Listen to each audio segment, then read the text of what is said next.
You know, I've driven cars up lighthouses and over the tops of buses and things, and that was most unusual sensation, being suspended that high above the river, and then as you start to move, you start to twitch, and as you start to twitch you think, are we all right here? But actually you could feel the potential stability of it was the comforting thing.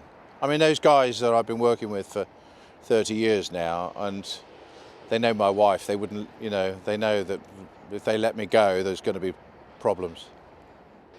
In terms of the vehicle choice, the lightweight aluminium of the monocoque of the Jaguar was really one of the deciding factors for us. That really made the whole thing much more feasible than any other vehicle that we might have looked at now. With the kind of production methods that are in force today, that Jaguar is very definitely a very different vehicle, and that's why we chose it.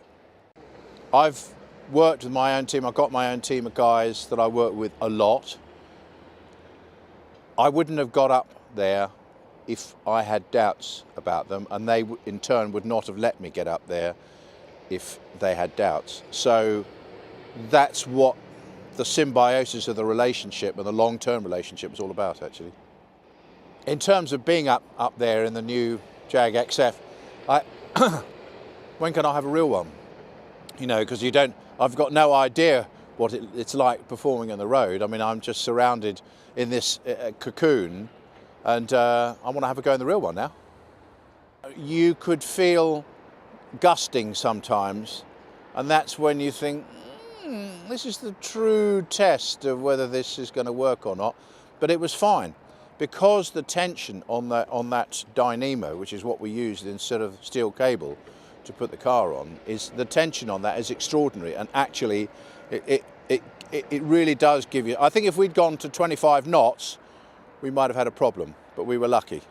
Well, I've done many James Bond films in various guises. You know, part of the time I drove the tank on GoldenEye and the tank chase, and part of the time drove the Aston Martin on the ice in the chase in the, you know, Die Another Day, and the blind driving car for Tomorrow Never Dies in the car park with all the rocketry and various bits and pieces, and many car commercials. I've done something like 320 car commercials over the years, so lots of driving.